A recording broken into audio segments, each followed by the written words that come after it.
Потому tossa vida.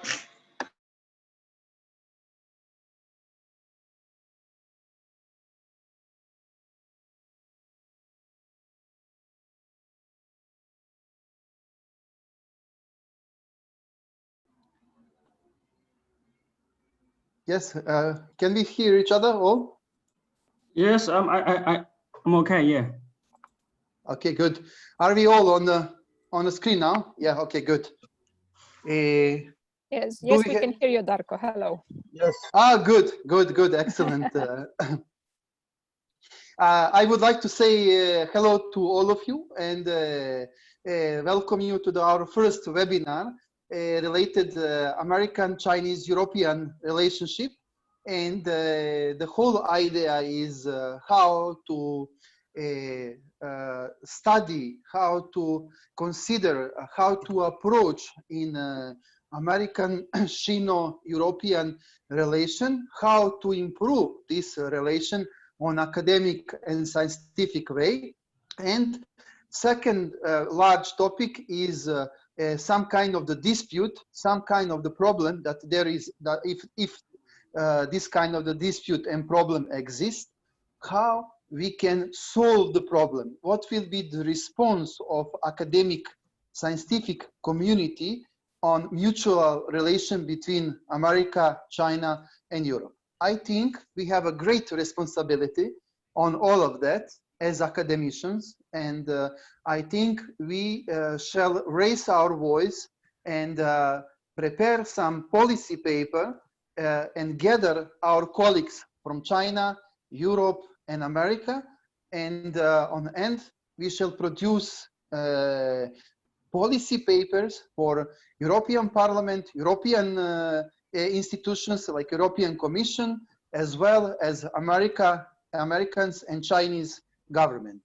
With, of course, recommendation, we shall include also historical overview of the cooperation between Europe, China, and America, existing perhaps problems, and how to overcome, how to overlap existing problems. And I think it is our not only responsibility, but it is our duty as humanitarians, as academicians, to react in crisis situation between United States, China, and Europe. So without any further ado, I would like to give floor to Professor Ximan Chi to hear his opinion on that. Professor Ximan Chi, the floor is yours. Okay, thank you, Dr. for organizing this webinar to discuss this important topic. I think nowadays, US-China relation is not really going quite well. It's deteriorating, especially before US presidential election period. You know, both candidates and both parties try to be very, strong towards China in order to gain support. They believe that, to be strong, to be even hostile to China will win public support. Because after several years, this mass media kind of, propaganda or, kind of,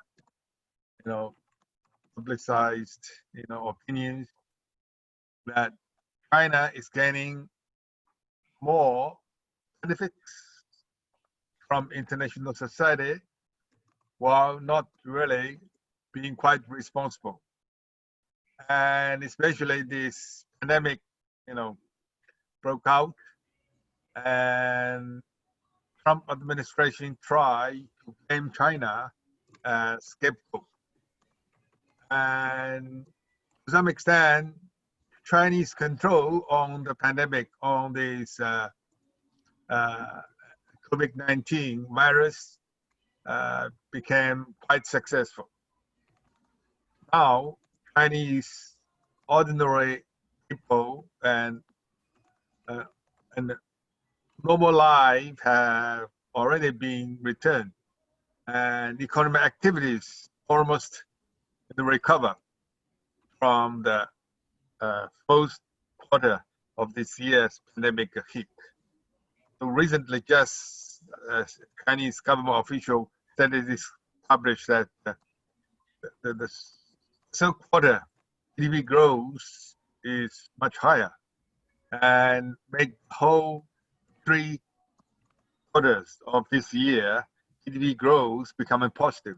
I think it is the only one in the world that the economy maintain a positive growth, and this in turn irritates some of the hostile groups in US, and also influenced Europe, that people have a kind of extreme ideas that China, the COVID-19 virus, the first discovered in China, then transmitted to the rest of the world. But now China is becoming well controlled. Well, the rest of the world still have the third or even the two or even so kind of a wave of this expansion of the pandemic. So there are some very conflict and confused feeling among public, which converted into a kind of a negative feeling towards China. So, of course, Chinese side didn't really handle it, especially the publicity of the Chinese image, were not being, handled quite positively by the, Chinese diplomats and mass media here in China. So I think there are some misunderstanding between ordinary people, and while the hostile anti-Chinese political groups are quite, fully mobilized, try to persuade the Trump administration and to use some extreme measures to contain or to punish China. Economically, US now is trying to decouple with China. And this in turn have some influence on the Europe. Although Europe on a whole and the EU level, and also Professor, I must yes. interrupt you because we have 1 hour. So Okay. Please finish with next few minutes that we can give opportunity to others. Okay. I will just finish it. Yes. And then it's also influenced Europe. Although EU officials and many members government and including non-EU members are still trying to have economic cooperation with China, however, that kind of a negative feeling have some, or the mass media report and put some, obstacles to promote further cooperation with China.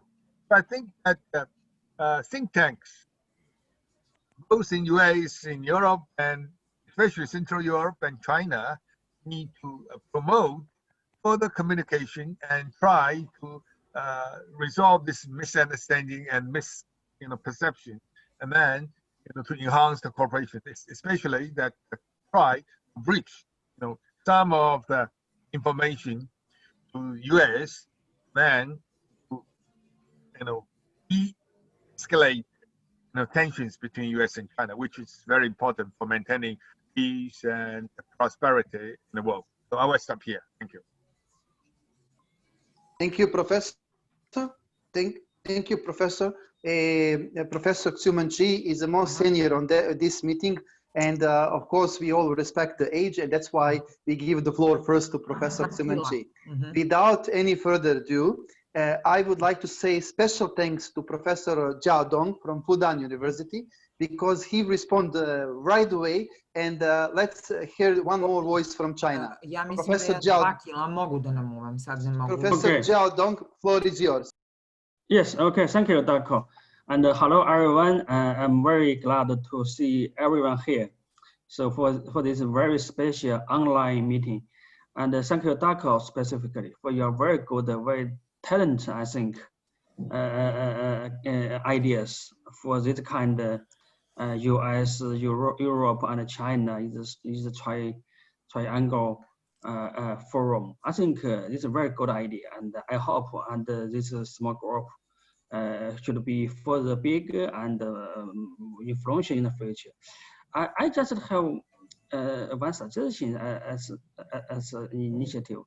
I think we should do something very physically. I mean, maybe we can have some regularly reports and on some sensitive issues between China, US, and Europe.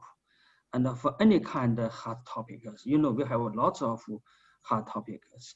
And right now, and China, US, and European countries, and the rest of the world, we are facing some very big issues, such as how about globalization, how about freedom of trade, and how about economic nationalism, how about relocates of industry chains, and how about traditional strategic issues revival. I think we can have some joint points.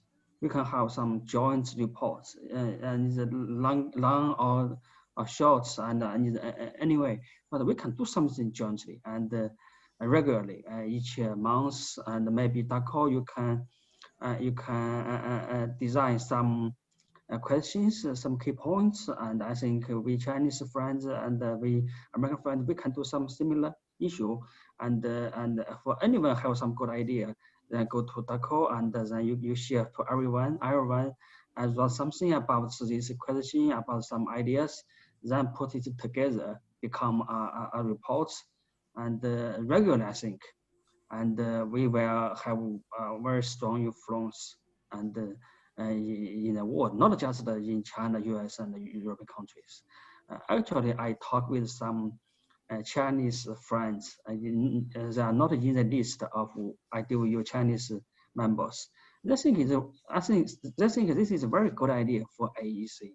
We need it specifically today, and today's world needs more track 2 dialogue, track 2 forum. So I just 1 point. We need something regular reports.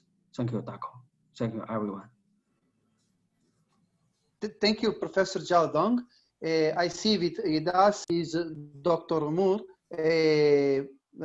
Of course, I would like to say special thanks to Greg Moore. He's one of the coordinators from United States side. And thank you, sir, for joining us. And thank you to accepting to be coordinator. And of course, we are expecting more US professors to join our initiative. Sir, floor is yours. Thank you, Darko, and hello, everyone. It's nice to see you on a rainy morning in Ohio in the United States. This is an interesting opportunity, and it's an interesting idea that we're working with here. I'm going to speak from my understanding of the American perspective at this point. I published a book. I'm teaching my course in modern Chinese history right now at the college. And so this comes at a good time. We'll probably discuss some of this in class in the next couple of days. But I published a book 5 years ago on American-Chinese relations in the Theodore Roosevelt administration. And one of the things I argued, well, a couple of things I argued, one of which is the lack of informed individuals in this country about foreign affairs. And this is a serious problem, largely because of our insularity, largely because our history, it was such that we were separated by 2 oceans and had no significant enemies to the north or south. And so we've grown up in a certain level of isolation, not unlike China did in its history, in a different form of isolation geographically. But both of our countries have developed in a great deal of geographical isolation, which helps explain, I think, both of our worldviews. But what I'm also seeing today,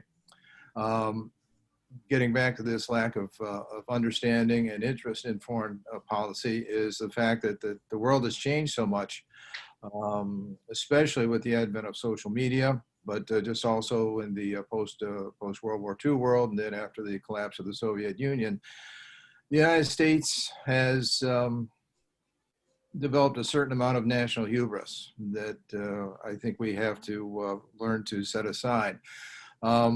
Most people know very little about China. So I've been educating people for about 40 years in Chinese history, but that's one small ripple in a very large pond. But I'm going to argue for two things at this point. I think, one, we have to work together to improve the understanding of China's role in the world and what China, I think, is seeking to accomplish, and at least for the United States, to help people understand that while China is a pure competitor, it is not necessarily a threat to the American way of life or to the world in general. So I think that's one area that I think we should be working on. And then the other is that I think we need more in the way of cultural interaction. Again, most Americans, unless they're fairly recent immigrants, have very little understanding of cultures outside of our own country. And so I think that the more we can do to not only make people aware of the issues between our two countries, but also to improve the understanding of how we think, how we view the world, how our cultures align, how they are different in certain ways, but how we can take all the wonderful things that our countries have done and produced, and the literature and the economics and everything involved. The more that we can promote understanding, not just for Americans, but globally, in a way to promote, as I say, better understanding between our countries, this might help in the long run with dealing with issues. And one last comment is a real challenge for the United States and for many democratic countries is that it's very difficult to maintain a consistent foreign policy. And if you change leaders every 4 or 8 years, foreign policy changes as well. And it quite often happens that way. So we have that issue too. And as such, the recent policy of the current administration has been to use China as a scapegoat for what I think are some of our own national failings. And so we're going to have to work very hard to counter that narrative. So Darko, I'll go back to you. Thank you, sir. Thank you, sir. Thank you so much. I note everything, and on end I'm going to summarize actually the note of your speech and the recommendation. Without any further ado, I think it's a special honor to give the floor to Professor John Nomikos from Greece, Director of the Institute of American and European Studies. Who else can present Europe better more than Professor Nomikos from Greece? Professor, floor is yours. Thank you, Darko. Thank you very much. Congratulations once again, for this great initiative you took, to have scholars from China and Europe and the United States.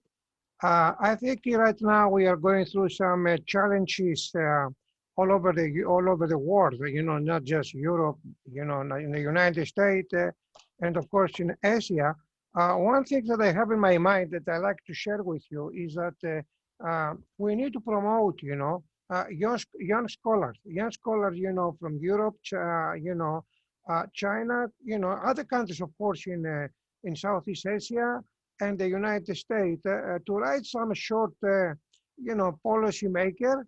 And because I think it's one of the reasons, one of the goals for this committee is to promote young scholars, policy making papers or a short article. And I think all of us, we need, to give the opportunity to the young scholar to have the research finding. So, I think we need to, to invest on the next generation, the young researcher.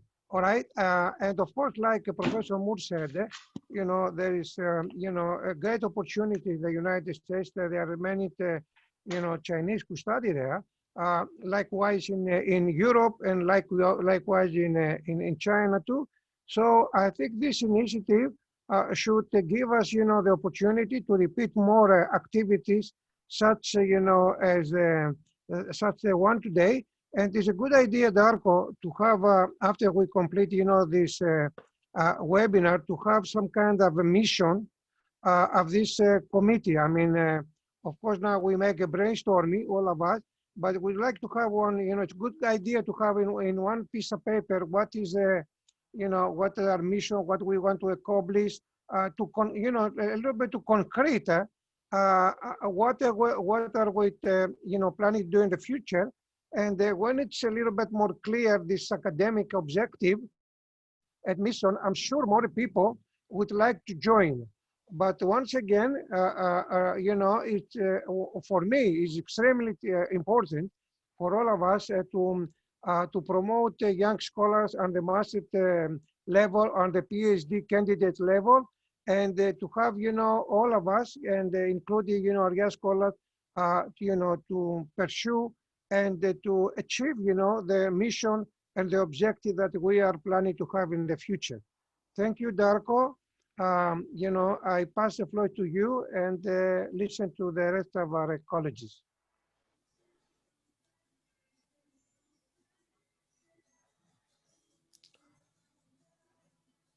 Darko?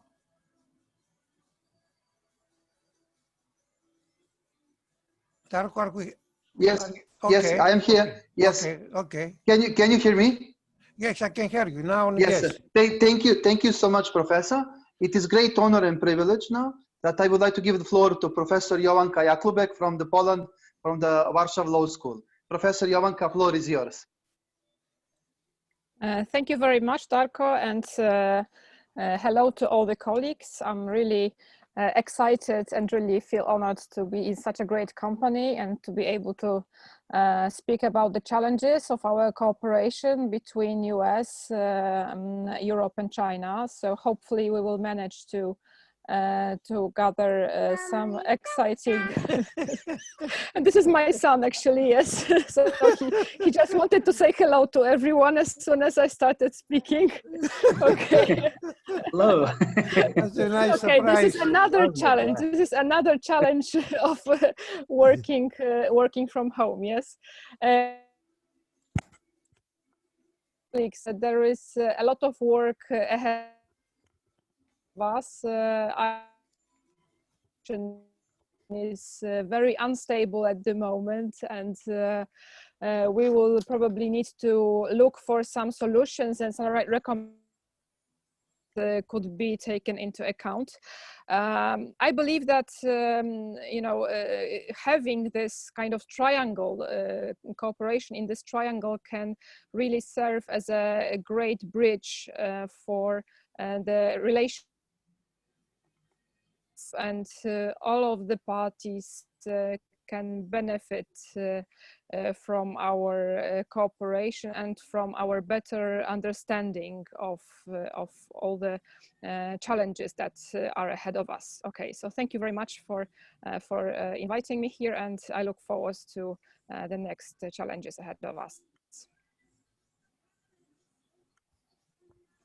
Thank you, Jovanka. Since we have 7 more minutes, I would like to thank all of you. From China, we have suggestions from both professors that it will be great that we can organize some kind of the joint report which will contain economy, politics, and security, something as a geopolitical challenges to Europe, China, and the United States, particularly in this critical time of our lives. From America, Professor Moore underlined the book on American and Chinese relations that he wrote down, and maybe in the report that we're going to write down, we shall underline some changing in the world, lack of understanding, lack of knowledge each other, and that we shall consider China as competitor, not as a threat as well. From Europe, Professor Nomikos underlined promotion of the young researchers, young scholars, and of course, after everything, we're going to produce the minutes and distribute to all of you. So I can say to all of you, thanks so much for accepting this kind of initiative. I think it is good momentum for that, and very soon we're going to send minute and proposal for the joint report to all our government. And of course, I would like to urge all of you to gather as much as possible scholars to join our initiative, because as much as we have professors and scholars supporting our initiative, our weight and understanding what we are doing will be broader and bigger. Once again, if there is any questions, please, it's now time for that.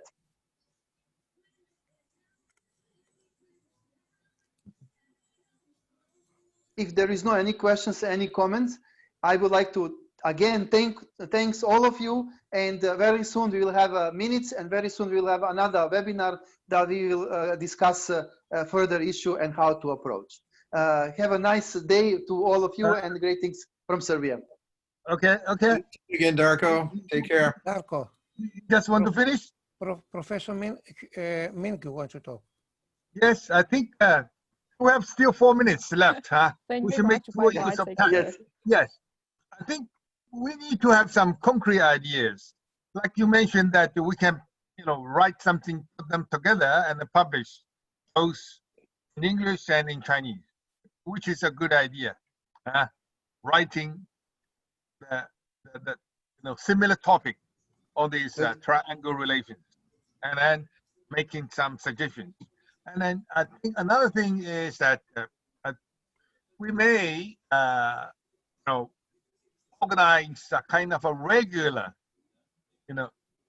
webinar, and each session to choose one topic.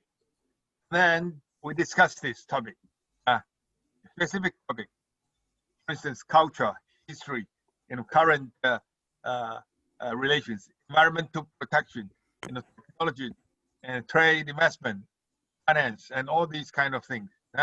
We can talk, and then we pull idea together, and then make a kind of proceedings, which we could publish, in our website.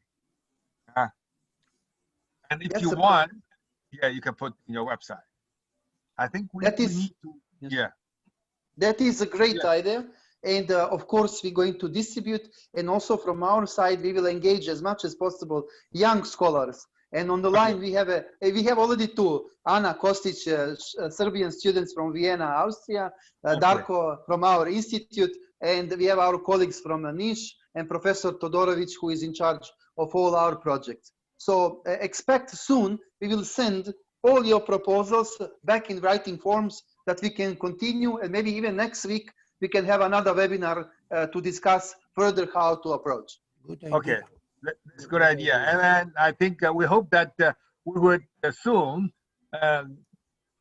overcome this pandemic.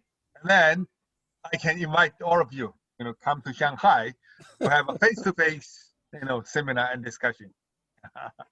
Thank you, Professor. Thank you, everyone. All the best, and see you soon. Bye-bye. Thank you. Bye-bye. Bye-bye. Bye-bye. Bye-bye.